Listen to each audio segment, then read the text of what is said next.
Hi everyone, my name is Dr. Rob Francis and I'm one of the lecturers in creative and professional writing here at the University of Wolverhampton. And I'm currently the poet in residence for the Black Country Geological Society, which has been a year-long project, which is all tied up with the University of Wolverhampton's early research award scheme, where I've been tasked with writing and thinking about the various different Black Country geosites that make up the UNESCO Global Black Country Geopark, and using the really interesting and amazing research methods and language in geology and the society to explore place identity and community and Black Country culture. And a big part of this project was commissioning 4 other writers to do similar work and to pick a site of their choice and to go and explore it and think about how the lay of the land and the makeup of the land impacts our individual and communal identities. And I'm very pleased that one of those writers is a good friend of mine, a good friend of the university's, the poet laureate of the city of Wolverhampton.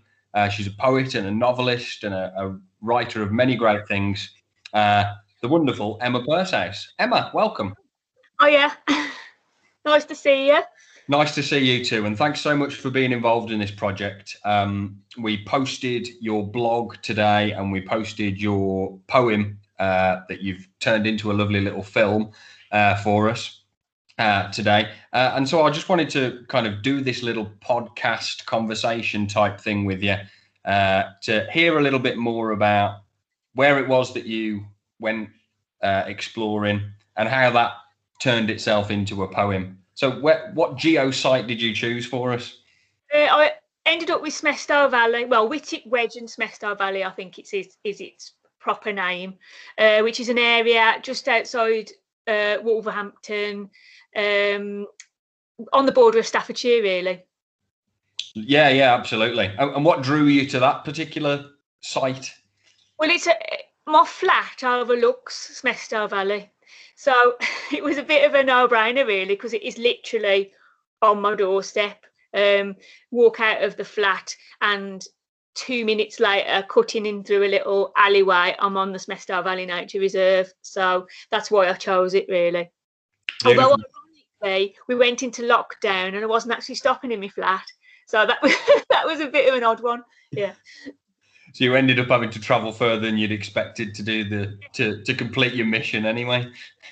Yeah, but the part of it that I kind of focus on is a walk that I was doing every day anyway, you know what I mean? So I kind of focused on that angle of it because it's a beautiful place, and it's quite an interesting place because the walk I go on is quite varied in what you actually pass through very quickly, from like nature reserve, canal, sort of little village centre of Compton, which is very built up. So it's an odd one. Yeah, it's lovely. Yeah, and it's an odd one, but it strikes me as one of those typically Black Country spaces as well, where you've got this really weird mix of really beautiful and lush flora and fauna, and then this deep geological heritage, and then Sainsbury's and Oddfellows and the Canal Bridge and all of that, all within the space of a few miles of walking.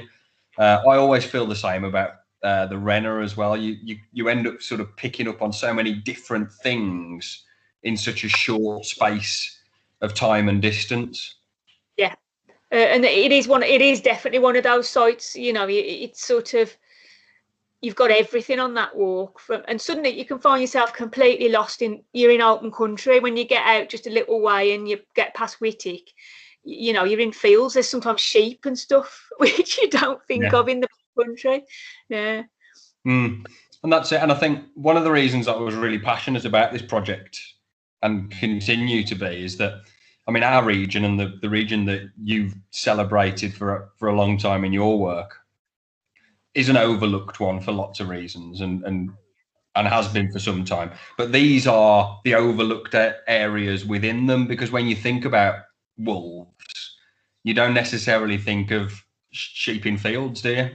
Oh, I don't think sometimes people don't seem to know that these places are there either. Even people in the street don't seem to sort of necessarily go wandering over there. I don't know whether it's just that kind of fear of those places where suddenly you're on your own in a load of trees, which is a bit alien to city folk sometimes. But you know, they are those kind of places, and sometimes they, in certain parts of that walk, there's a kind of odd, unnerving feel, which I touch on in the blog bit, where but it sort of changes through each little bit that you walk on it. Yeah, absolutely. So, I mean, exploring it with a view, with the poet's eye view. I mean, I know you probably do that on a day-to-day basis with your life and walks and whatever anyway, but having a commitment to writing a commissioned piece and having to explore it in that, did that change your perspective or make you focus on particular things about Smestow? Yeah, it did, because before it was just like, right, I need to get my daily steps in. Where do you go? So you go there. And then suddenly doing it like this, it's made me look at it with a very different eye. And obviously I had to do some research. And there's one little bit that they've blocked it off now, and it's like a great big pit in the ground. And I hadn't actually questioned what that was. Which seems daft, but because you're passing it every day, you don't. You just think, oh, that's the pit in the ground, water don't fall in it. And of course, it was a gravel quarry, but that hadn't actually occurred to me till I started doing the research for this. So that was really nice, I suppose, just thinking about what things actually were and how they'd come about. And obviously, thinking about that valley being carved out by a glacier.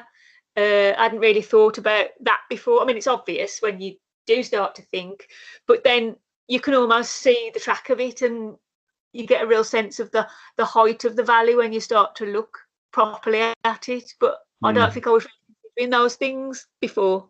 Yeah, I mean, I feel the same about the way that I've revisited these places over the last 12 months as well. And actually, like, thinking about the way that the glaciers have formed the region and the way that Earth's ancient movements is really quite humbling as well, isn't it? It was. I did find that, like, if ever you needed to be reminded of the fact that you're a small speck in the existence of everything, that helped. Thanks, Rob. No problem. I'm always here for you, Emma. So how did these walks and these observations turn themselves into the crows in your poem? Well, I think I'd always wanted to write about the crows because it is quite a peculiar thing that does happen over the flat, and I've always been. It's one of the only things I like about the flat is the crows. But it's a cacophony when they come. It's amazing. There's just hundreds of them, and I've always wanted to write about it, and I never quite settled on what way to do it or how to do it. And then when I was exploring the geology, I thought, oh, they'd have a great view of it, the crows. So I kind of went off that, really. And in the poem, there's little references to, like, the sort of changing time. Like I've got a bit where I call our erratic homes, and I really liked that because an erratic is a rock that gets moved by a glacier, and I liked that idea, that of course kind of morphing words from the geology with the now, and just letting the crows have a look at what was going on, and me looking at what I was going on from the upstairs of the flat. And it all just seemed to come together that way, if that makes sense. Yeah, it really does. I mean, again, it very similar sort of thought processes going on in my work at the moment as well, with you using the geological language and playing with it with a kind of everyday vernacular, and because it's lovely language. It forces you into sort of deep time thinking and observation as well, doesn't it? Yeah, I do like the language of geology. I've done little bits and pieces before involving like rock and things like that, and I get really into the research. And although it doesn't not a research heavy poem by any stretch, but it just drops itself in when you've done the reading, I think. Yeah, absolutely. Lovely. Well, I mean, that seems like quite a nice prompt for us to hear the poem as well, Emma. So can you share the poem with us, please? Yeah, sure. Crows over Smestow Valley. Each winter, dusk and dawn, they come, mob-handed, streaming in over the canal and the fluttering tennis courts, to gather above this ragged street, core at empty playgrounds. Black paths fracture the sky above our erratic homes, murder settling on rooftops, stirring aerials and furious slates.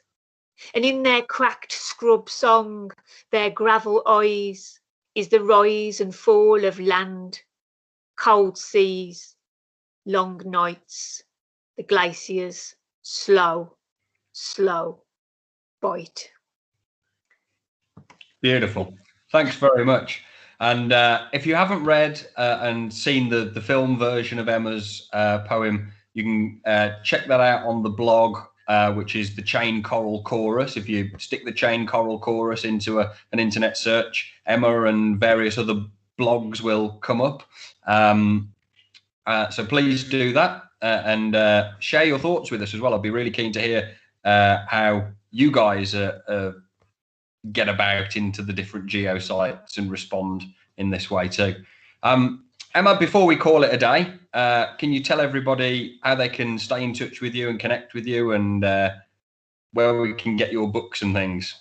Yeah, my website is emmapurshouse.co.uk. My book of poetry is called Close, and that's Offers Press, OFFA' Press. And my new novel, Dogged or Dogged, which is set in Wolverhampton, is available from Ignite Books. So, thank you. Wonderful. Thanks very much for your time, Emma. It's been lovely chatting with you, and thanks again for your wonderful words. Cheers.